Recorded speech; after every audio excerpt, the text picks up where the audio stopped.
Lorsque la dispute survient dans le couple ou dans toute autre relation, parfois il est important d'avoir l'attitude dont je vais vous parler ici, parce que cela vous permet d'avoir une certaine clarté et de pouvoir résoudre facilement le conflit qui se présente et de tirer des leçons de cela pour les potentiels conflits qui pourraient arriver, ou les potentielles tensions qui pourraient arriver, ou les potentiels disputes qui pourraient arriver. Si vous voulez en savoir plus, regardez cette vidéo vraiment jusqu'à la fin. Mais avant cela, j'aimerais vous souhaiter la bienvenue ici. J'espère que vous vous portez à merveille. Je suis Yannick TM. Je suis semeur de pépites et de grains de conscience. Ça veut dire qu'ici, je ne donne de leçons à personne. Je ne dis même pas la vérité. C'est-à-dire que la vérité, je ne sais pas où elle est, ok? Je sème simplement des graines. Je les partage. Je les lance comme ça, quitte à ce qu'elles tombent dans votre cœur, dans votre âme, qu'elles résonnent avec vous et que vous vous disiez, waouh, ça me parle. Je la prends et je la fais grandir dans ma vie. Ça, c'est votre responsabilité. Mon job, c'est de semer avec bienveillance, sans aucun jugement pour qui que ce soit, et sans me positionner en donneur de leçons. Si c'est la première fois que vous arrivez ici, j'aimerais simplement porter à votre connaissance que tous les dimanches à 19h GMT plus 1, donc 19h heure de Paris, donc GMT plus 1, sur cette chaîne, sur cette page, il y a un live en direct où je me connecte, vous vous connectez et on peut échanger ensemble. Si vous n'avez pas encore fait, j'aimerais simplement vous appeler à aller télécharger votre guide des 7 erreurs qui peuvent tuer votre vie de couple au-dessus de la vidéo dans la description si vous me regardez sur Facebook ou en dessous si vous me regardez sur YouTube. C'est quoi cette attitude à adopter dans des situations parfois lorsque c'est tendu? C'est important que vous vous concertiez avec votre partenaire et que vous décidiez ce que vous adoptez comme attitude si ça commence à chauffer, si les esprits commencent à être un peu trop tendus et tout. Qu'est-ce qu'il faut faire? Parce que c'est souvent des techniques comme ça que l'on met en place et que l'on s'astreint à respecter tous les deux qui permettent de donner de l'oxygénation parfois dans certaines situations. Il y a des relations où on n'a pas forcément besoin de faire ça parce qu'on arrive, quand le conflit arrive, à désamorcer avant que ça n'aille trop loin, ou on arrive à régler le conflit rapidement. Mais si vous vous rendez compte que quand vous êtes dans une situation de conflit, de tension, de dispute avec votre partenaire, vous avez tendance à dire des choses qui dépassent votre pensée, des choses blessantes, des choses qui vont froisser l'autre, et finalement qui vont vous écarter de la situation. Vous ne savez même plus comment gérer les choses, vous ne savez même plus comment faire pour aborder des sujets aussi délicats, aussi compliqués et tout. Ce que j'ai à vous donner comme conseil, c'est que un conflit, c'est comme une tempête, ok? Sauf que ça se passe rien que dans votre maison et à la rigueur même seulement entre vous. Imaginez, vous ouvrez votre porte, vous regardez dehors et vous voyez une tempête en plein milieu de votre jardin. C'est-à-dire que ce n'est pas la tempête qui concerne, qui vient, arrive sur la ville et tout.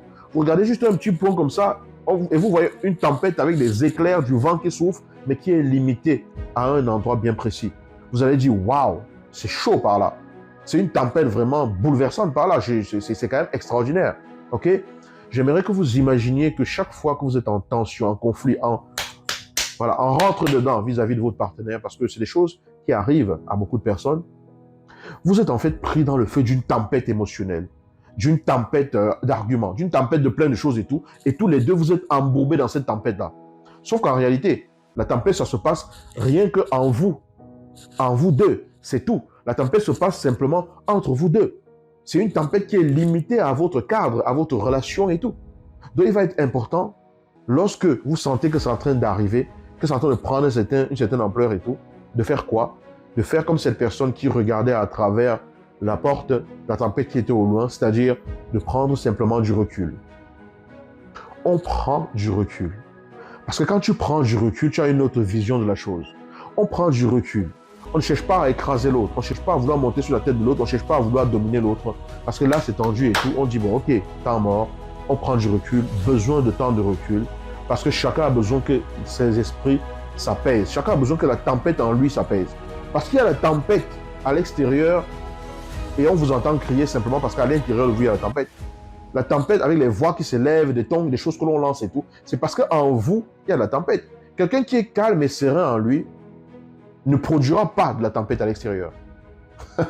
Pas du tout.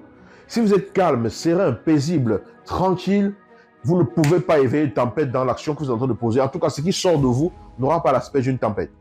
Donc, vous criez parce qu'en vous, c'est la tempête qui est en train de se faire. Vous avez donc besoin de prendre du recul et de vous détacher de cette tempête-là. Parce que quand on prend du recul, déjà les choses s'apaisent. L'intention étant de prendre du recul pour simplement laisser les choses s'apaiser. Pas prendre du recul pour aller chercher des arguments pour venir écraser l'autre. Non. On prend du recul seulement parce que c'est sain pour nous de fonctionner ainsi. C'est sain pour nous de prendre du recul parce qu'en continuant ainsi, on va continuer de se blesser, se dire les choses qui dépassent nos pensées et tout. Prends du recul. Parce que c'est quand tu dis les choses qui sont blessantes, qui font du mal à l'autre, etc., c'est un peu comme si tu es en train de vomir un tas d'ordures, ok? Imagine tu es couché devant une montagne d'ordures et tout, et tu regardes cette montagne d'ordures-là comme ça. La vision que tu as de cette montagne d'ordures ne sera pas la même si tu te lèves et que tu te décales et que tu vas un peu plus loin de cette montagne et que tu la vois. Tu vas te rendre compte que cette montagne qui était devant toi quand tu étais couché et qui paraissait immense et insurmontable, lorsque tu prends du recul et que tu t'éloignes un peu plus de ce truc, tu te rends en fait compte que c'est peut-être juste un petit truc comme ça, mais qui a pris de l'ampleur parce que tu lui as donné tout ce poids-là. Donc l'idée ici, c'est de comprendre qu'il est important d'apprendre à prendre du recul. Et c'est une règle à mettre et à s'astreindre à respecter si on se rend compte que quand ça s'échauffe, on a du mal à garder son calme, que l'autre a du mal à garder son calme et que ça finit en général très mal. Il y a des situations où quand l'autre va s'échauffer, le partenaire ou la partenaire va garder son calme et permettre à ce que les choses s'apaisent. Parce que lorsque tu es calme face à la tempête qui s'éveille, mais que tu restes malgré tout bienveillant, la personne qui est en face s'apaise. La personne qui est en face descend la pression. La personne qui est en face instinctivement va modérer sa façon de réagir. Et même si elle ne le fait pas forcément tout de suite, elle va s'interroger par la suite, naturellement, parce que ton attitude en face aura été une attitude paisible et calme.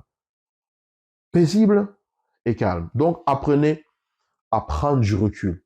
S'il faut mettre cela comme règle de fonctionnement, mettez cela comme règle de fonctionnement, apprendre à prendre du recul pour avoir une meilleure vision de ce qui se passe, pour tempérer la tempête qui est en soi, pour calmer le flot de tout ce qui se bouscule en soi, afin d'avoir une meilleure clarté. Mais ceci, on le fait simplement lorsque on a décidé qu'avec la personne avec qui on avance, on veut que les choses se passent toujours bien. Lorsqu'on a décidé qu'on veut construire les choses différemment, lorsqu'on a décidé qu'on ne veut plus que les disputes arrivent, et surtout lorsqu'on a décidé de tirer des leçons de ces disputes-là.